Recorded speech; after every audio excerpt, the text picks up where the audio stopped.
कभी आपने सोचा है कि हर कहानी में एक ऐसा किरदार क्यों होता है जिसे हम बिना समझे ही गलत मान लेते हैं। हम बचपन से ही एक नाम सुनते आए हैं, रावण, जिसे हमने हमेशा एक ही नजर से देखा है। लेकिन क्या आपने उसकी कहानी उसकी नजर से सुनने की कोशिश करी? एक बेटा जो अपने माँ बाप के ज्ञान का वारिस था, एक भक्त जो भगवान शिव के सामने खुद को भूल जाता था, और एक राजा जिसने एक ऐसी नगरी बसाई थी जिसे लोग आज भी सोने की लंका कहते हैं। फिर ऐसा क्या हुआ कि वो इंसान इतिहास में एक गलत निर्णय का प्रतीक बन गया? रावण का जन्म कोई साधारण घटना नहीं थी। उसके पिता थे विश्वा, एक महान ब्राह्मण ऋषि, और उसकी माता थी कैकसी, जो थी राक्षस कुल से। मतलब एक ही शरीर में ज्ञान और शक्ति दोनों का संगम। और यही कारण है कि रावण ना तो पूरी तरह राक्षस था और ना ही पूरी तरह ब्राह्मण, वो कुछ और ही था। रावण को अक्सर हम उसके 10 शीशों से जोड़ते हैं, लेकिन कुछ विद्वान ये मानते हैं कि ये 10 शीश असल में उसके 10 प्रकार के ज्ञान का प्रतीक थे। वेद, शास्त्र, संगीत, आयुर्वेद और ज्योतिष। कहा जाता है कि रावण इन सब में निपुण था।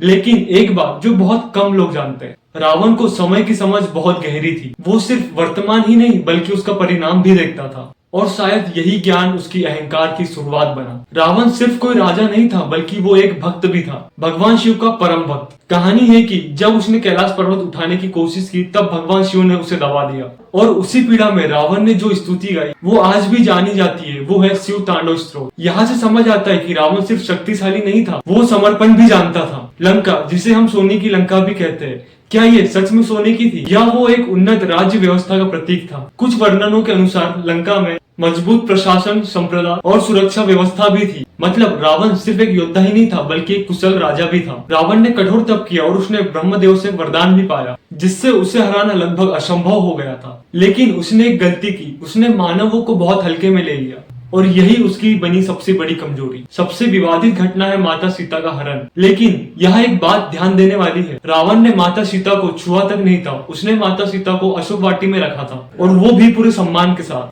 तो सवाल ये उठता है, अगर वो राक्षस था तो उसने ऐसा क्यों किया? कुछ लोग ये मानते हैं कि ये सिर्फ एक बदला नहीं बल्कि युद्ध को आमंत्रण था। अब वो बात जो बहुत कम लोग जानते हैं, और जो रावण को समझने के लिए सबसे जरूरी भी है। रावण ये बात जानता था कि उसका अंत निश्चित है। कुछ परंपराओं के अनुसार ये माना जाता है कि रावण को उसके कर्मों का परिणाम पता था, फिर भी उसने वो रास्ता चुना। क्यों? क्योंकि कभी कभी इतिहास में कुछ पात्र हारने के लिए नहीं बल्कि किसी बड़ा परिवर्तन का कारण बनने के लिए आते हैं, और रावण भी शायद उसी में से एक था। अंत में श्री राम के हाथों उसका वध हुआ। लेकिन क्या ये सिर्फ एक जीत या हार थी, या ऐसी कहानी जहाँ दोनों पात्र अपने अपने कर्तव्य निभा रहे हैं? ये एक नाम नहीं है, एक विचार है जिसमें ज्ञान भी है, अहंकार भी है, शक्ति भी है और भक्ति भी है। शायद रावण को समझना किसी एक निष्कर्ष तक पहुंचना नहीं है, बल्कि ये समझना है कि इंसान कितना जटिल हो सकता है। बाकी आप क्या सोचते हो वीडियो में कमेंट में जरूर बताना, और वीडियो अच्छी लगी तो वीडियो को लाइक और ऐसी अच्छी जानकारी के लिए चैनल को सब्सक्राइब भी जरूर करें।